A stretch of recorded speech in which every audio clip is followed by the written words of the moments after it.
Hello दोस्तों, welcome back to my channel. मैं थोल्ला भाई पीकी में आपका स्वागत है।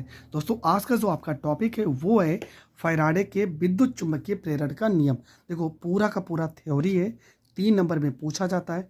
कुछ भी आपको याद नहीं करना है, बहुत ही सरल भाषा में बुक में भी लिखा है और मैं पूरा आपको समझा भी दे रहा हूँ आखिर होता क्या है और लिखना आपको कितना है। देखो, फैराडे का प्रथम नियम, देखो लिखा है कि फैराडे ने अपने प्रयोगों से प्राप्त निष्कर्ष के आधार पर 2 नियम प्रस्तुत किए। पहला नियम है आपका फैराडे का प्रथम नियम और दूसरा नियम है फैराडे का द्वितीय नियम।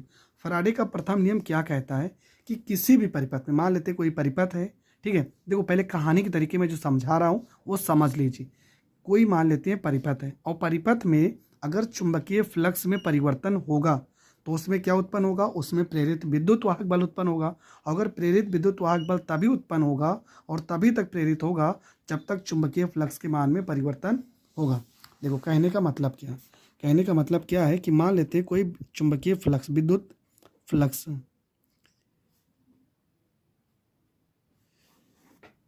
फ्लक्स के बारे में आपको पता है कि विद्युत फ्लक्स का फार्मूला होता है फाई ई बराबर में बी ए कॉस थीटा हो जाएगा, ठीक है। उसी से हम बात कर रहे हैं।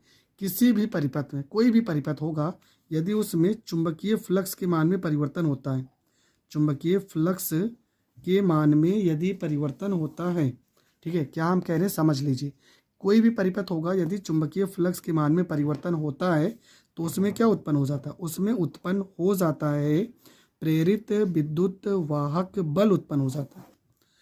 फिर से समझिए, किसी भी परिपथ में यदि चुंबकीय फ्लक्स के मान में परिवर्तन होता है तो प्रेरित विद्युत वाहक बल उत्पन्न हो जाता है और प्रेरित विद्युत वाहक बल तभी तक उत्पन्न होगा जब तक चुंबकीय फ्लक्स के मान में परिवर्तन होता रहेगा।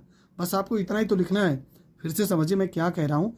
क्या लिखना है आपको कि किसी परिपथ में यदि चुंबकीय फ्लक्स के मान में परिवर्तन होता है तो उसमें प्रेरित विद्युत वाहक बल उत्पन्न हो जाएगा और प्रेरित विद्युत वाहक बल तभी तक उत्पन्न होगा जब तक चुंबकीय फ्लक्स के मान में परिवर्तन होता रहेगा।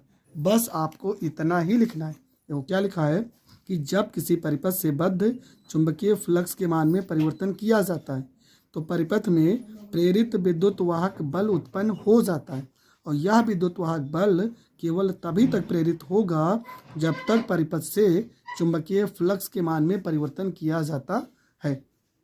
इतना आपको लिख देना, आपका पूरा का पूरा प्रश्न हो जाएगा, कंप्लीट हो जाएगा। अब देखो फैराडे का दूसरा नियम क्या कहता है। फैराडे के दूसरे नियम में क्या लिखा है कि इस नियम के अनुसार कुंडली में उत्पन्न प्रेरित विद्युत वाहक बल फ्लक्स में परिवर्तन की दर के समानुपाती होता है। क्या लिखा है कि कोई भी कुंडली होगा उसमें प्रेरित विद्युत वाहक बल जो होगा वो फ्लक्स में परिवर्तन की दर के समानुपाती होता है। अब परिवर्तन की दर के समानुपाती होता है तो इसका मतलब क्या हो गया। देखो कहना क्या चाह रहा है, कह रहा है कि किसी विद्युत वाहक बल में, प्रेरित विद्युत वाहक बल को हम ई से दर्शाते हैं, ये समानुपाती होता है उसमें फ्लक्स में परिवर्तन की दर के। डी फाई ई बराबर में हो जाएगा यहाँ पे डी टी। फ्लक्स परिवर्तन की दर के समानुपाती होता है, लेकिन यहाँ पे लगता है चिन्ह माइनस में। अभी माइनस क्यों लगता है वो भी हम बताएंगे। तो यहाँ पे ई हो जाएगा, समानुपाती का निशान हटाएंगे तो बराबर में यहाँ पे एक नेतांक के आ जाएगा, यहाँ पे हो जाएगा डी फाई बाई में यहाँ पे डी टी हो जाएगा।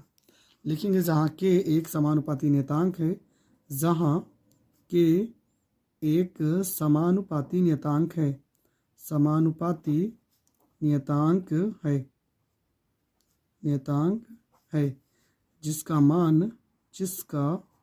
मान एक होता है, एक होता है।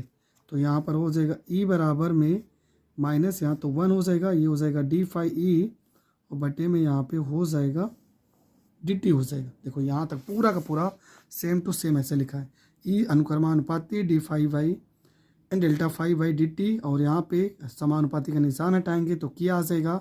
लिखेंगे के समानुपाती नियतांक है, के बराबर 1 होता है तो ई बराबर सीधा सीधा minus d phi by d t हो गया।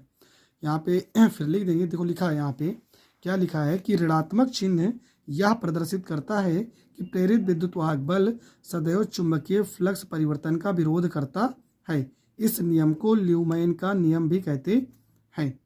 इतना आपको लिखना। देखो क्या लिखा है कि यहाँ पर ऋणात्मक चिन्ह यह प्रदर्शित करता है कि प्रेरित विद्युत वाहक बल सदैव चुंबकीय फ्लक्स परिवर्तन का विरोध करता है और इस नियम को ल्यूमेन का नियम भी कहते हैं। आगे क्या हो जाएगा, यदि हम इसी नियम में मान लें यदि फेरों की संख्या, यदि जो चुंबकीय फ्लक्स है, चुंबकीय फ्लक्स में फेरों की संख्या n हो, फेरों की संख्या n हो तो, n हो तो तब क्या हो जाएगा आपका, तो यहाँ पे हो जाएगा E बराबर में माइनस में n हो जाएगा, डी फाई हो जाएगा बटे में डी टी हो जाएगा। इसको आप इस तरह से भी लिख सकते हो, E बराबर में माइनस में डी और n फाई और बटे में यहाँ पे डी टी हो जाएगा। यहाँ तक आपको लिख देना है और ये आपका हो जाएगा, कंप्लीट हो जाएगा। यहाँ तक भी आपको पेपर में लिखना है, इसके आगे कुछ भी नहीं लिखना है। और थ्योरी में आपको क्या लिखना है, शुरुआत में बस आपको थ्योरी में इतना ही लिखना है कि इस नियम के अनुसार कुंडली में उत्पन्न प्रेरित विद्युत वाहक बल फ्लक्स में परिवर्तन की दर के समानुपाती होता है। फिर हमने जो भी बताया है और जितना बताया बस आपको उतना ही लिखना है, आपको पूरे के पूरे नंबर मिल जाएंगे। ये डेरिवेशन 3 नंबर में बहुत बार पूछा गया है और आज के बाद ये डाउट भी आपका क्लियर हो गया और ये डेरिवेशन भी आपका हो गया कंप्लीट। मिलेंगे नए वीडियो में नए टॉपिक के साथ, तब तक के लिए जय हिंद, जय भारत।